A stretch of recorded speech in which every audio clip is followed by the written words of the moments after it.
maybe some of you have fallen asleep on the Orioles, but they haven't fallen asleep. And certainly the Bats have reinvigorated out on the West Coast as the Birds have now had a little mini 2-game sweep with the San Diego Padres, and they carry on to Seattle, or like carry on my wayward son. Luke Jones, before he carries on for his vacation, and he's packing his surfboard, and he's packing the transistor radio for the first place Baltimore Orioles. Luke, they're never going to lose again, right? You know, it's amazing. We heard a number of years back in the movie Wedding Crashers, crab cakes in football, that's what Maryland does. Well, the Orioles, they're all about home runs and winning streaks, and another 7-game winning streak, their third of the year.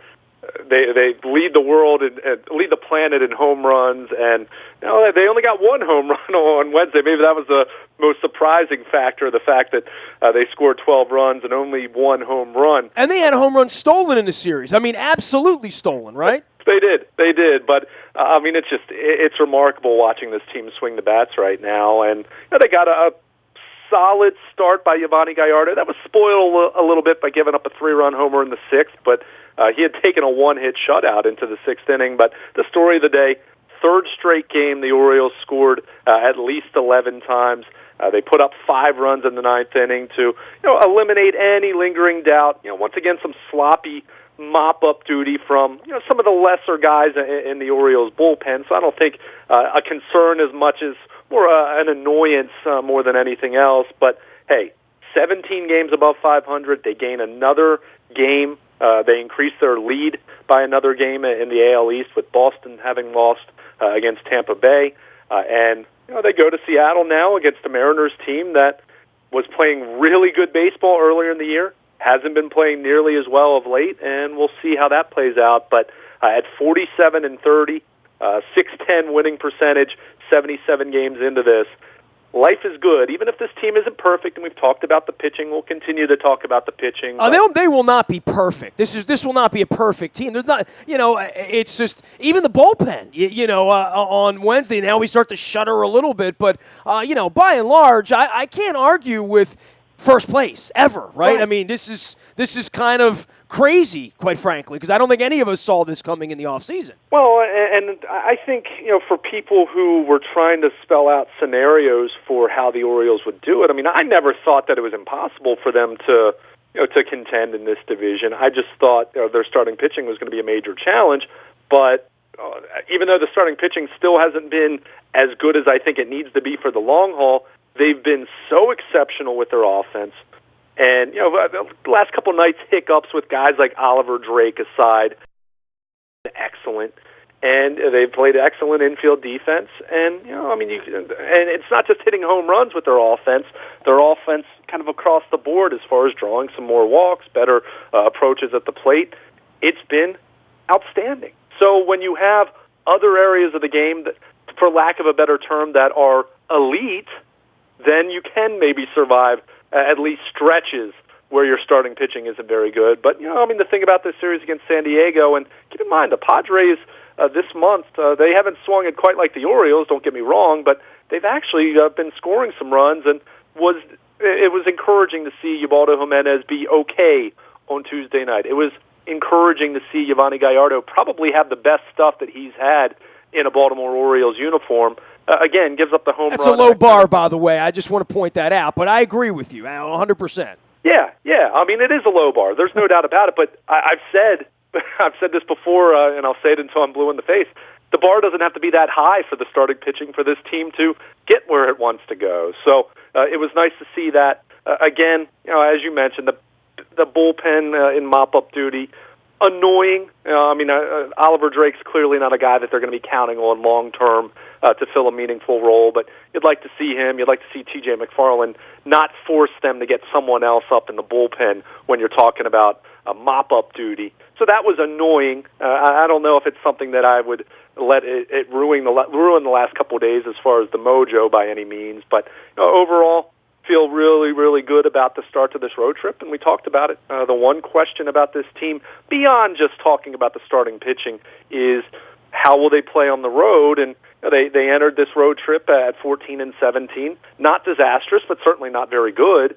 And they've won the first two, so now they go into Seattle against the Mariners team that I think a lot of people realize they're very talented, but they've had some injuries. They've had some stretches of inconsistency, and they've kind of been hovering around the 500 mark over the last 10 days or so.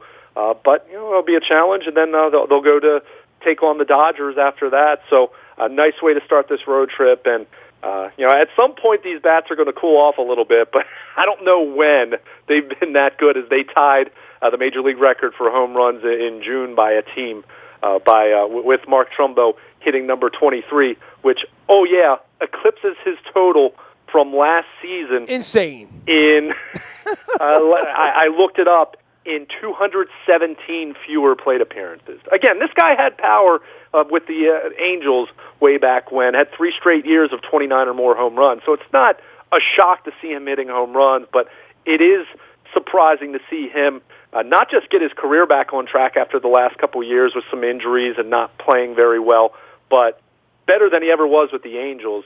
I don't know. Maybe it's the Nelson Cruz effect. You come to Baltimore on a 1-year kind of deal, and you just get well in the midst of that lineup that includes Chris Davis and Adam Jones and Manny Machado, and throw Jonathan Scope into that mix as well as he continues to hit. Luke Jones joining us here, talking all things Orioles sweep. And, man, I'm just writing down notes here on everything you're saying. First off, no matter how the season goes, they'll at least be able to say, remember that time in San Diego when we started Jimenez and Gallardo and swept the Padres? I mean, I don't know that it could go better from that standpoint, and that is the questionable part of it. I mean, from the hitting side, I thought they would get to double digits once they got to 7, quite frankly. I knew they only had 6 outs left, but I thought, they'll get after this Padre bullpen and beat them up a little bit more. They're not going to see Rodney, at the end. So, from the bats, I guess it'll slow down at some point. Seattle's waiting to get better pitching, too. That's been their real Achilles heel. I've talked to guys in Seattle all week about Trumbo and about Steve Johnson, about Nelson Cruz. But the one thing that they're really lamenting is when you lose your number one starter, you can go from 10 games over 500 to 500 pretty quickly because they have. Yeah, they really have, and you mentioned King Felix being out. Iwakuma, who has had a really nice run with them, he's just been okay. Taijuan Walker's been pretty good for them. We'll see him against Tillman in the opener, but they're trying to fill out a rotation, and their offense is good, but it's not quite at the level of, say, the Red Sox or the Orioles. So they need to get a little bit better pitching. That much is certain. But they've had some injuries, and they've just they haven't been able to find their way. That there's a team that hasn't played very well at home, and as much as we've talked about as part of the narrative with the Orioles having a 31-13 home record, that really puts you in a position where you don't have to play all that terribly well on the road to get where you need to go. Seattle, they've kind of been 500 at home and on the road, and that's clearly, it's stating the obvious. That's not going to get it done over the long haul, especially when you're talking about a Texas Rangers team running away with that division right now. So, they're already looking at being going into Wednesday. They started the day 11.5 out, so they're already looking at the wild card, much like those teams in the NL Central are looking at right now. So they need to get themselves. They need to right the ship in terms of their starting pitching. But as far as the Orioles, you hope that the Orioles can just continue swinging the hot bats all the way through the weekend, because they're going to cool off at some point. There's no doubt about it. And if anything, it's just going to be a case where you're not going to have 7 or 8 guys swinging the bat as well as they are right now. You just hope it's not a case where everyone cools off at once. That's where you get into a situation like they did in Houston several weeks back where, let's not talk about that. Right, well, it's like that never happened. You put together 3 7-game winning streaks, and we'll get to that. Part of this, Luke, for me on the trip is that how the pitching matchups go. It feels like they're hiding Jimenez, which 2 weeks ago they wanted to hide him in some other organization, quite frankly. Now he's giving them innings. They're giving him the ball again. They're obviously going to give him the ball again in L.A. When you think about Kershaw not being available for the Dodgers when they get there and the type of advantages that those little things have for you. And, I guess for Seattle, they're not going to see King Felix. When you look at the schedule at the beginning of the year, if you see Hernandez and you see Kershaw, and let's say you see Greinke, because last year you would have, on this kind of a trip, it's a whole different thing than when you don't see those guys.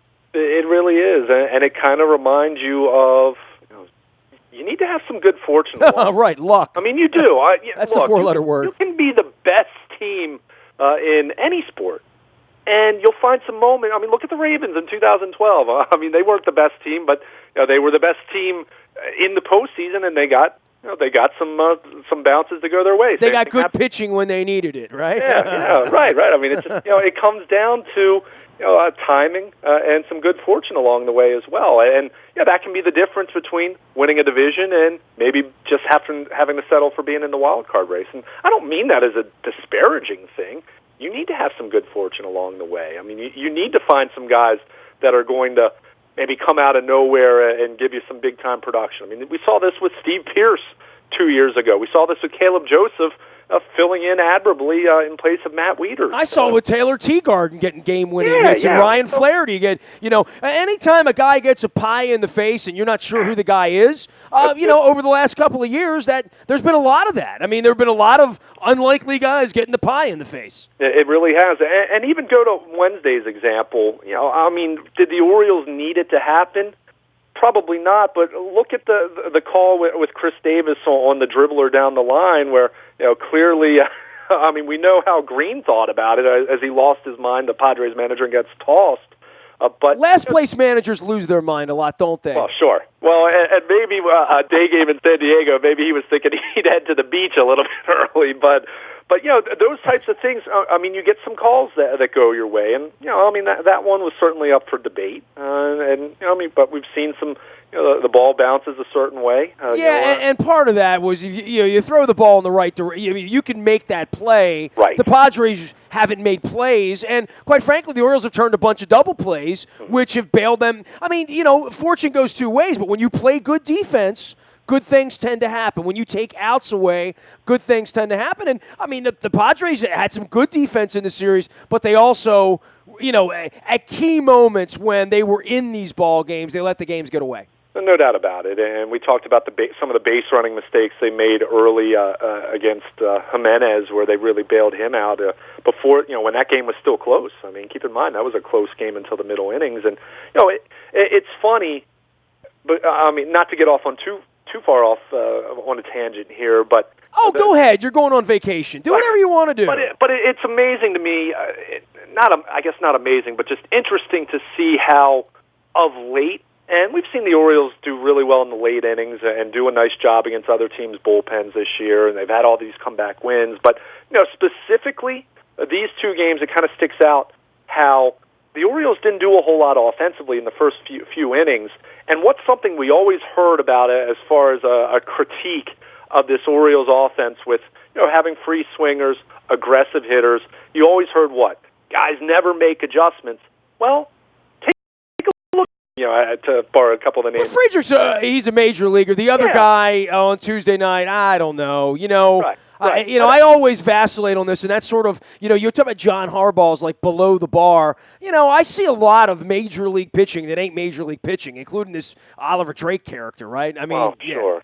Yeah, but I guess my point is that we've seen the Orioles make some adjustments against pitchers. I mean, they've done some things where, maybe they're a little more aggressive the first time through the order, and then second time through, they take some more pitches, and that's worked out for them. But, getting back to your point about the Padres, they very much look like a team that's 13 games under 500.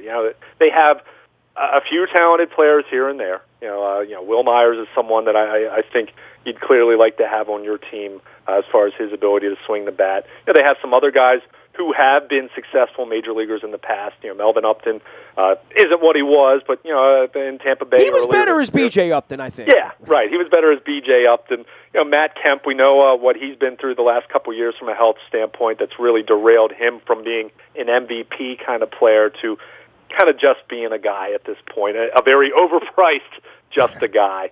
But, you just look at that team, and, there are just too many deficiencies. And we talk about the Orioles. They're not perfect. They're not completely well-rounded, but they certainly do many more things much better than the San Diego Padres do. We saw that over the weekend against the Tampa Bay Rays. I mean, it was very stunning, very telling how much better the Orioles are than these teams. So, they shouldn't apologize for beating up on bad teams. That's what you need to do. And, by the way, the Boston Red Sox, who so many people have been ready to crown as the favorite, and I've been guilty of this as well. The way they were playing about a month ago, but they went down to Tampa Bay and lost 2 out of 3 to a Rays team that had lost 11 in a row. Now, how much sounds of that like is third place to me, Luke? Yeah, I mean, how much of that is law of averages? How much of that is, well, you kind of see what they did after the Orioles took Tampa Bay to the woodshed over the weekend. So, I mean, this is a team playing really good baseball right now. It's not perfect, but 17 games over 500. If that's not perfect, I'll take imperfect because it's really, really good, and it's been really fun to watch. And I made this point going into the finale, but 3 different 7-game winning streaks now. The 7-0 start to begin the year, the 7-game winning streak they're on currently. They had another 5-game winning streak. They've won 3 in a row 2 other times. Compare that to their losing streaks. They had the 4-gamer. They had 2 other 3-game slides, but that's it. Not counting 2 in a row. And you remember them vividly. When they get their ass kicked by the Astros, you look up and say, wow. And you start to say, whoa, is the season, teetering? The season's teetered for every other team. When you're putting together 7-game winning streaks, there's going to be a slow period. I don't know when it's coming. It might come in Seattle this weekend in a big ballpark. It might come in L.A. over the holiday and they fall asleep out there or, duck out and check out before the All-Star break on Anaheim next week. But they're gonna hit their pothole. I mean, but it does feel good when you're winning like this, and it does feel like something special starts to brew when you're 17 games over 500. It really does, and the key is when you hit that pothole is not to crash into the wall. Then it's to just make it a 2-game losing streak or 3, you not lose 7. 3 or 4 in a row, and then you bounce right back. I mean, think about it. After that Houston series, they went to Cleveland then.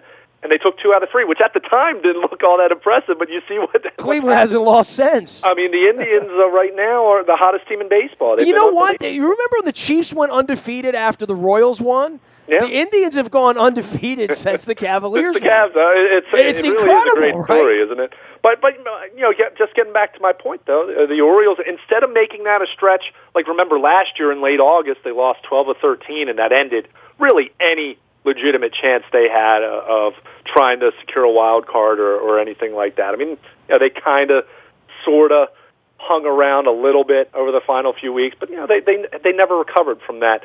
That's the key, to try to avoid those long-term stretches where you feel like, man, I don't know if we're going to win another game. And Buck Showalter talks about this a lot. You're never truly as good as you are when you're in the midst of a 7-game winning streak. And we know the Orioles aren't going to swing the bats quite this well the rest of the year. But you mean they're going to lose again? Yeah. This is disappointing. I feel confident in saying they're going to lose again. How can you be such a downer before your vacation, man?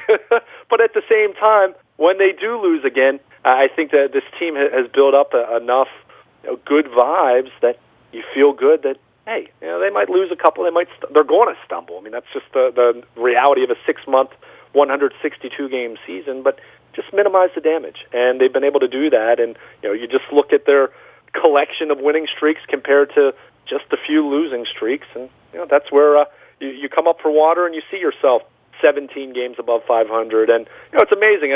It didn't feel like that long ago that we were talking about them being 7, 8, 9 games above 500, kind of just treading water, and then you look up and you've put 5.5 games in between you and the Red Sox, and that's a good place to be as you're rapidly approaching the All-Star break. All right, man. Why don't you go kick it, work on your suntan, and I don't know when we're going to get together again. I guess at some point after the All-Star break. I don't even know what the heck I'm doing, quite frankly, with my summer travels and plans, sort of dissipating and changing with the wind and my wife's physical condition. But I wonder where they're going to be the next time we get together, right? I mean, at 5.5 out, it would really be incredible if it balloons to double digits at some point around the All-Star break, wouldn't it?